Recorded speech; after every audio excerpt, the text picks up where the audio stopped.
जी, मैं हूं ज़िया बलोच और आप मुझे सोशल मीडिया प्लेटफॉर्म पर सुन रहे हैं और देख रहे हैं। सामीन, आज की बहुत सारी डेवलपमेंट्स हैं, पेशरफ्त हैं, जिनमें बुशरा बीबी ने इमरान खान से अटक जेल में मुलाकात की है। ये उनकी गिरफ़्तारी के बाद पहली मुलाकात थी। उनका मोराल कैसा रहा, इस हवाले से बहुत सी ख़बरें आना शुरू हुई हैं और आ रही हैं। इसके अलावा गुज़श्ता रोज़ इमरान खान साहब की 2 केसों में ज़मानत जो है वो मनसूख कर दी गई है। ज़मानत कबल अज़ गिरफ़्तारी करार रखी थी। उनमें से एक अल कादिर यूनिवर्सिटी केस था और दूसरा तोशा खाना केस था।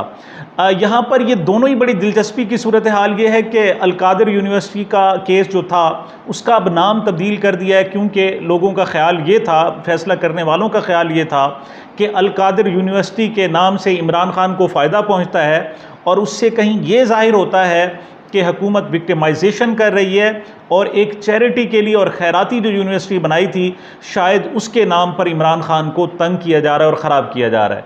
लेकिन अगला सवाल ये था कि इसका नया नाम क्या रखा जाए। तो इसका नया नाम जो तजवीज़ किया गया इस केस का सरकारी तौर पर, वो 190 मिलियन पाउंड्स केस नाम तजवीज़ किया गया। अब यहाँ भी बड़ी मज़ा का किस्म की सूरत हाल है कि आपने अल कादिर यूनिवर्सिटी के नाम से तो जान छुड़ा लिया और 190 मिलियन पाउंड नाम रखकर आप शायद ये जाहिर करना चाहते हैं कि इमरान खान वो है जिसने 190 मिलियन पाउंड की करप्शन की है। लेकिन जब इस केस में पहली सूरत हाल सामने वही आती है कि अच्छा, ये वो 190 मिलियन पाउंड केस का केस है जो 190 मिलियन पाउंड इस वक्त भी सुप्रीम कोर्ट के अकाउंट में पड़े हुए हैं, तो ये वैसे ही ठुस हो जाता है। लेकिन कहा जाता है कि जब कार्रवाई करनी होती है तो उसके लिए ज़रूरी नहीं होता जवाज़ हो, जवाज़ कुछ भी हो, फिर जवाज़ बना लिया जाता है। इसी तरीके से जो दूसरा तोशा खाना केस है वो भी बड़ा दिलचस्प है कि तोशा खाना केस में इमरान खान की दरख्वास्त ज़मानत मनसूख कर दी गई है। हालांकि इमरान खान इस वक्त जेल में मौजूद है, अटक जेल में मौजूद है। और यहाँ भी दिलचस्प सूरत हाल ये है कि वो किसी और केस में सज़ा नहीं भुगत रहा, बल्कि इस वक्त भी वो इसी तोशा खाना केस में उसको बाकायदा सज़ा सुना दी गई है और वो 3 साल कैद, 1 लाख रुपए जुर्माना और 5 साल नाअहली भुगत रहे हैं। लेकिन इस तोशा खाना के केस ने उनकी जान नहीं छोड़ी और नैब में भी ये पैरेलल चल रहा है और एक ही एक केस 4 मुख्तलिफ फोरम्स पर एक ही वक्त में वो चल रहा होता है। वो इलेक्शन कमीशन में भी चल रहा होता है, वो निचली अदालतों में भी चल रहा होता है, वो नैब में भी चल रहा होता है और दूसरा FIA भी उसकी इंक्वायरी अलहदा से कर रही होती है। बहरहाल, इसके अलावा बहुत सारी पेशरफ्त हैं कि वज़ीर आज़म से जो अपोजिशन लीडर हैं राजा रियाज साहब ने, उन्होंने मुलाकात की है और उस मुलाकात में अगरचे दोनों तरफ से 3-3 नाम आए, लेकिन उस पर इत्तफाक राय नहीं हो सका और बाहर जाकर वज़ीर आज़म हाउस से बाहर जाकर राजा रियाज साहब ने प्रेस कॉन्फ्रेंस की।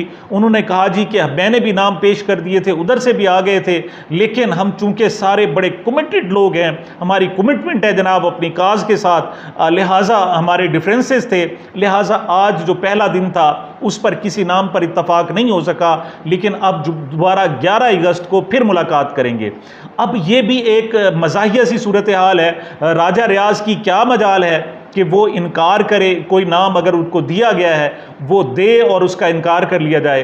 तो जो समझने वाले समझने, इसके पीछे भी कम अज़ कम 2 मामलात हो सकते हैं। पहली बात तो ये हो सकती है इस हवाले से कि इस डिले के पीछे भी कोई ख़ास मकसद है, कोई ख़ास प्लानिंग है और इससे कुछ ना कुछ हासिल करना है। और दूसरी जो वजह हो सकती है वो ये हो सकती है कि इस हवाले से कोई टैक्टिक्स इस्तेमाल किए जा रहे हैं और इसको टाइम फ्रेम में ये अभी फिट नहीं आ रहा और जो ही वो टाइम फ्रेम होगा तो फौरी तौर पर उसका अनाउंस भी कर दिया जाएगा और उस पर इत्तफाक राय भी कर लिया जाएगा। बहरहाल, ये नाम आने के बाद पता चल सकता है कि असल सूरत हाल क्या है, राजा रियाज साहब क्यों अड़ गए। उन्होंने तारीख़ के मजबूत तरीन अपोजिशन लीडर का उन्होंने जनाब सामना किया, हालांकि लोग उनको समझते हैं ये वो अपोजिशन लीडर हैं जो एक हाथ में उनको नाम देते हैं कि आप जनाब ये मेरे वज़ीर आज़म के लिए नाम है और दूसरे हाथ में वो एक दरख्वास्त पेश करते हैं और कहते हैं जनाब मुझे मुस्लिम लीग नून का टिकट भी अनायत कर दिया जाए, क्योंकि मैं आपका पुराना खिदमतगार हूँ और बड़े मुश्किल वक्त में मैंने आपकी खिदमत की है। जब मैंने ये कहा कि एक हाथ से वो वज़ीर आज़म के नाम पेश करेंगे निगरान के लिए और दूसरे हाथ से वो 7 टिकट पेश करेंगे। तो उन्होंने कहा जी कि आप राजा रियाज साहब की नेचर को नहीं समझते, अगर आप समझते होते तो ये ना कहते। राजा रियाज साहब एक हाथ से ही दोनों चीज़ें पेश करेंगे और पहले वो अपनी टिकट की एप्लीकेशन पेश करेंगे और फिर नाम वो पेश करेंगे, जी आपने मुझसे नाम मांगे थे लिहाजा वो मैं नाम भी दे रहा हूँ। बहरहाल मुझे इससे दिलचस्पी कुछ कम है। मेरी दिलचस्पी ये है कि निगरान सेटअप कैसा होगा और कौन उसे बुनियादी तौर पर कंट्रोल कर रहा होगा। अगरचे ये भी एक अजीब सी सूरत हाल है, हालांकि सबको मालूम है कि कौन इसे कंट्रोल करता है और निगरान सेटअप कैसा होगा, लेकिन फिर भी अभी एक मुहिम सी उम्मीद बाकी है। अभी निगरान वज़ीर आज़म का नाम नहीं आया, निगरान काबीना नहीं बनी, तो हम कम से कम किसी हद तक सोच सकते हैं या उस पर एनालाइज कम से कम ज़रूर कर सकते हैं। इस हवाले से जो एक अहम बात की वो पीपल्स पार्टी के रहनुमा फैसल करीम कुंडी साहब ने की। फैसल करीम कुंडी का कहना था कि उन्होंने बुनियादी तौर पर राना सनाउल्लाह के हवाले से बात की। राना सनाउल्लाह ने गुज़श्ता रोज़ जो साइफ़र का मामला सामने आया था और साइफ़र की अमेरिका में अशात हुई थी, उस पर राना सनाउल्लाह ने कहा कि इस पर इमरान खान के ख़िलाफ़ कार्रवाई होनी चाहिए और मुकदमा दर्ज होना चाहिए। इस पर जो फैसल करीम कुंडी साहब हैं पीपल्स पार्टी के, उन्होंने कहा कि राना सनाउल्लाह इस वक्त साबिक वज़ीर दाखिला हो चुके हैं, उनके पास कोई इख्तियार नहीं है और ना उनके पास कोई हक़ है कि वो किसी पर मुकदमे की बात कर सकें। अगर किसी ने मुकदमा दर्ज कराना भी हो तो वो जो आने वाली निगरान हुकूमत होगी उसमें वो मुकदमा दर्ज हो सकता है, वरना नहीं हो सकता।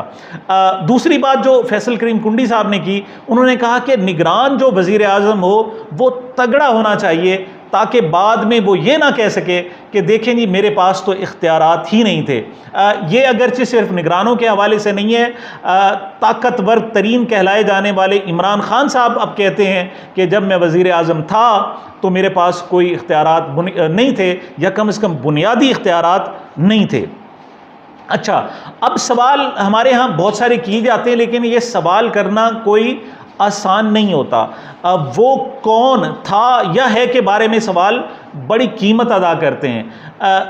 आपको याद होगा कि हमारे सीनियर जर्नलिस्ट अरशद शरीफ मरहूम ने एक सवाल किया था कि वो कौन था जो 9 और 10 अप्रैल 2022 की दरमियानी शब अदालतें खुलवा रहा था, प्रिजनर वैन मंगवा रहा था और बहुत कुछ कर रहा था।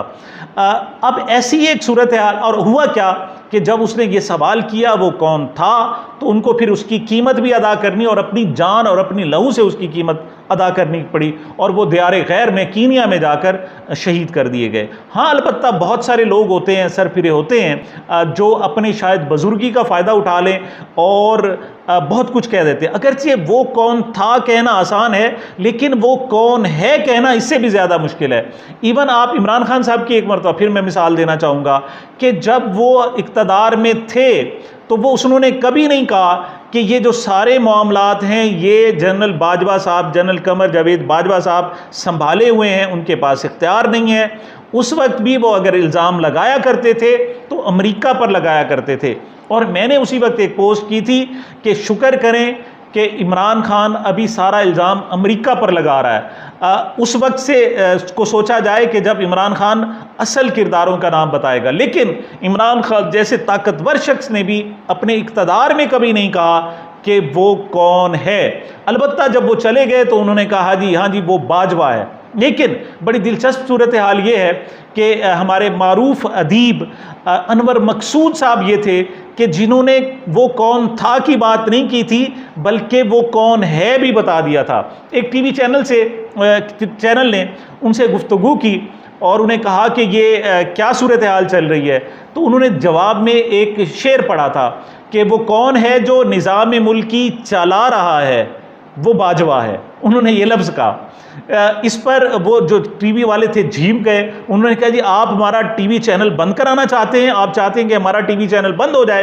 तो उन्होंने कहा किसमें क्या है, मैं तो तारीफ़ कर रहा हूँ। और मज़ीद उन्होंने कंप्लीट किया शेर कि वो कौन है जो निज़ाम मुल्की चला रहा है, वो बाजवा है। दिखाई भी जो न दे वो नज़र भी लेकिन वो आ रहा है, वो बाजवा है। बहरहाल उन्होंने गुफ्तगू की और कहने वाले कहते हैं कि उनकी उम्र चूँकि 80 साल से ज़ायद हो चुकी है, सिर्फ इस उम्र की वजह से उन्हें थोड़ा सा रिलीफ दिया गया और उनको ना लापता भी नहीं किया गया और मुकदमा भी नहीं किया गया और उन पर कोई करप्शन का केस भी नहीं लाया गया।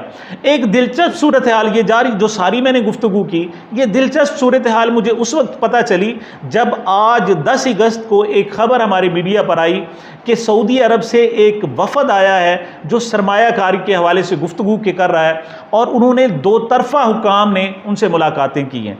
मेरे जहन में आया कि इस वक्त आज 10 अगस्त को अगरचे वज़ीर आज़म साहब तो बरकरार हैं, लेकिन उनकी कैबिनेट तो तहलील कर दी गई है और जो सऊदी वफ़द आया है उनकी कोई ख़बर नहीं है कि उसने वज़ीर आज़म से मुलाकात की हो।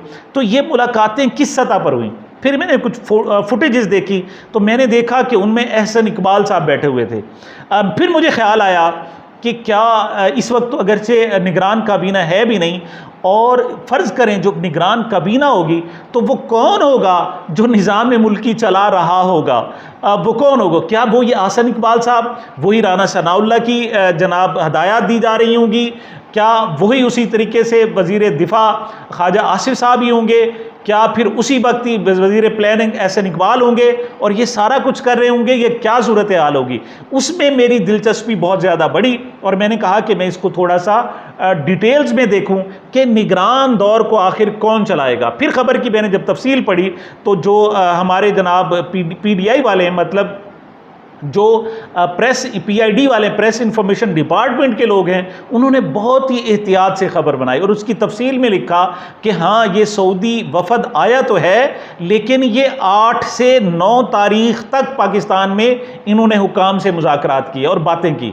इसमें ये नहीं लिखा कि वो वापस पाकिस्तान चला गया है या नहीं चला गया, लेकिन इसको एहतियात करके चूँकि रात को 9 और 10 की दरमियानी शब शहबाज शरीफ साहब की गवर्नमेंट ख़त्म हो गई थी, तो इस वजह से उन्होंने उसको वहाँ महदूद कर दिया कि 9 तारीख को रात 12 बजे इस वफ़द की जो मुलाकातें थीं वो ख़त्म हो गई थीं।